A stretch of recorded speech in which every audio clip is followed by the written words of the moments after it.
after Kamala Harris was too afraid to debate Donald Trump on Fox News. This was supposed to be a debate. Right. She was asked about her debate prep. Best part of debate prep for you? What's your favorite? Being at the spice store, I finally got out of the debate prep to look. Which, buying spices seems random, especially after seeing her buying barbecue. Sorry, barbecue sauce. No, you're working. You're working. This is all good. If you didn't, I'd be wondering, is he really working?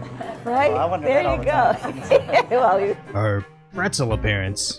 give me a bag of pretzels to give Doug. Because Okay, he great, actually okay, would be really okay. upset if I did not bring him a... And her rant about coffee cups. If I'm the only woman, and that's kind of it, so I keep taking the lid off and having my cup out so that I don't have that big lipstick mark on the lid.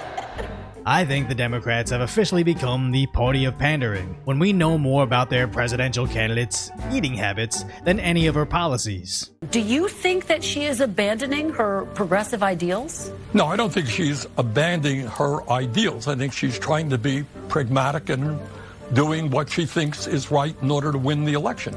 As remember, they did the same with Biden and ice cream, and now her VP pick, Tim Walz, also uses ice cream to screen questioning from the media. So maybe if the economy was a little better, the streets a little safer, or if World War III wasn't on the brink of breaking out, voters would just accept another lay-low, basement-dwelling Democrat like Biden. But honestly, I think this time around, telling us how much you like barbecue and ice cream isn't gonna be enough. As Rasmussen shows Trump is beginning to pull away, 538 shows Trump's chances are skyrocketing over Harris. Polymarket has Trump continuing to rise up to 7% now. Now nobody knows for certain what's going to happen, but sometimes you just get a feeling that victory is inevitable. That's why it's great we have the sponsor for today's video, Prize Picks. With football season coming up, there's no better time to try out daily fantasy sports, as I've been in friends' fantasy football and basketball leagues before, and even I was unaware of what exactly Prize Picks is or what skill-based fantasy sports games are. But with Prize Picks, you're building a lineup based on who you think will get more or less in certain stats. Where obviously I think Kansas City's Isaiah Pacheco will rush and receive for more than half a yard. And every week in September, you can get a win by picking that Chicago's Caleb Williams will get just 1 passing yard. And then I can play across sports, where in baseball, of course I think LA's Shohei Ohtani is going to hit a home run today, and all those picks gets me over 10 times the payout. Then I can even choose how many picks I think will actually happen. So it's a perfect time to join Prize Picks and run your game, as if you download the app today and use code DECOY, you'll get $50 instantly after you play your first $5 lineup. That's $50 instantly after playing your first $5 lineup when you use code DECOY.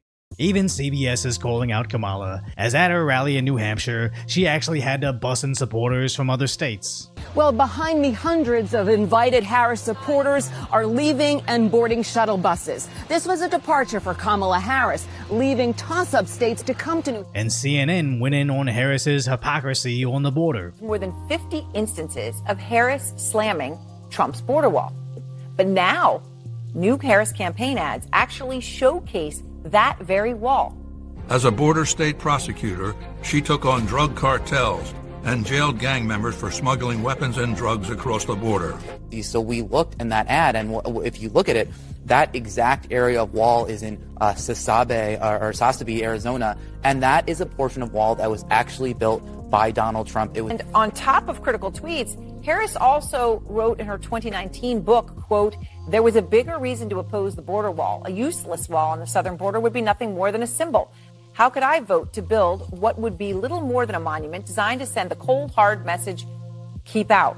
She's using his wall that he built to say, look at what I did, basically. And the other images of the wall, we weren't able to pinpoint, but there's telltale signs that that was a Trump wall because there's an anti-climbing plate on top that became popularized during the Trump years. Which is in stark contrast to what AOC said about Kamala in 2019. Regarding the abolishment of ICE, leading Democratic leaders like Kamala Harris. And real quick, I just want to point out what a sitting Congresswoman's enunciation of Kamala Harris is. Like Kamala Harris. As I was told this was racist. The hate campaign against Kamala Harris has begun. You'll notice they purposefully pronounce her name wrong. They say Kamala. They do it all the time.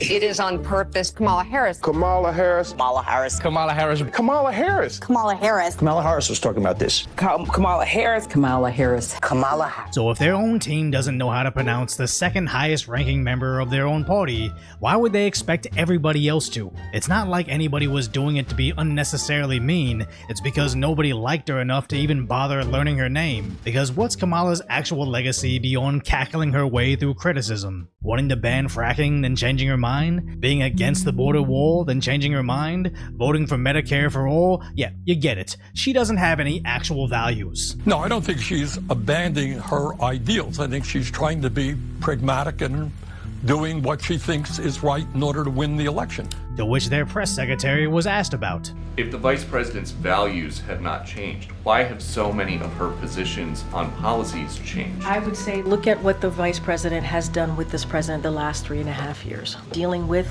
the challenges at the border. You heard me talk about the economy, a once-in-a-century pandemic. People were dying. Think about the child tax credit.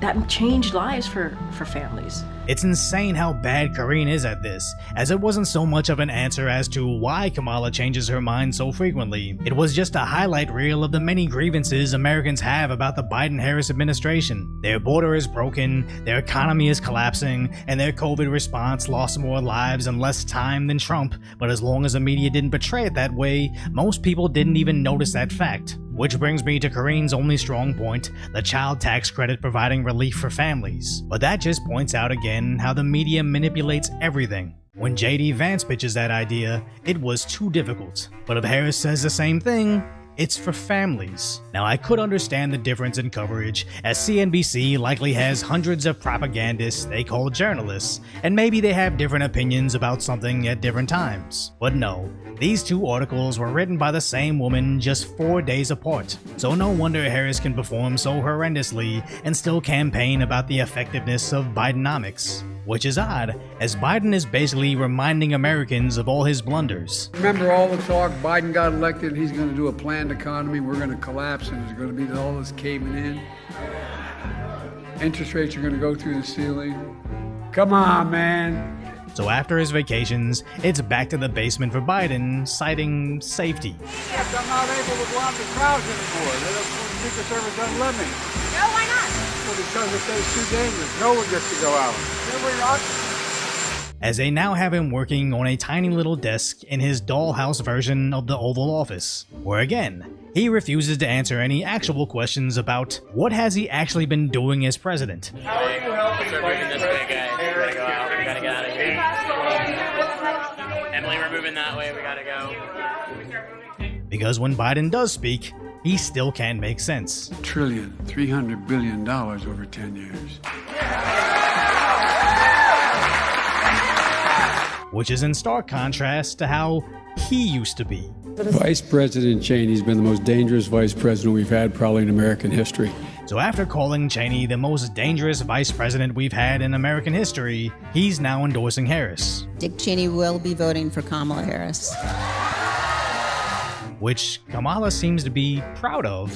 I'm honored to have their endorsement, and I think that what they both, as leaders who are well respected, are making an important statement. And again, it really doesn't seem like she has any actual values, as they've been calling Cheney and his Republican circle war criminals since the Bush administration. And suddenly, because he's switched sides, he's alright. All sins can be forgiven if you accept Harris as your warlord and savior of eternal military spending.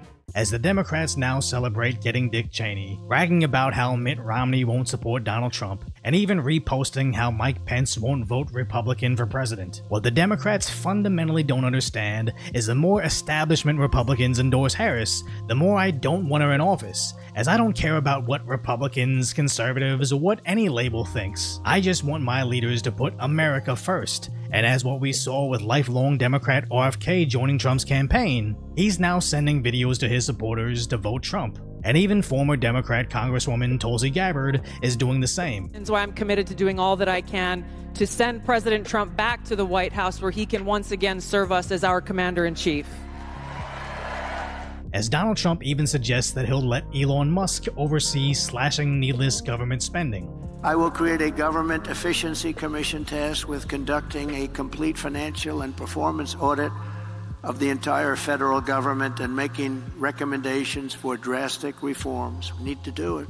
And Elon, because he's not very busy, has agreed to head that task force. It'll be interesting. If he has the time, it'll be a good one to do it. Saying this time around, he'll know how to better staff his cabinet.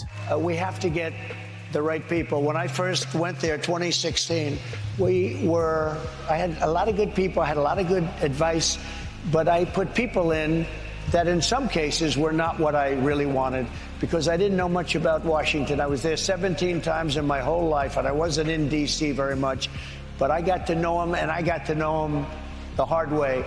And I know the good ones, the bad ones, the weak ones, the smart ones, the dumb ones. I know them all now. So with all these rational Democrats saying enough is enough and joining forces with Trump, while simultaneously establishment Republicans are joining the establishment Democrat that nobody voted for, it's almost like we're not voting Republican or Democrat this election, we're voting for either the establishment or the people. So if you appreciate my concise, lighthearted commentary on the tragic status that is today's reality, hopefully I've earned your subscription, then go check out the video on how Kamala bombed the interview so badly that even CNN deleted it.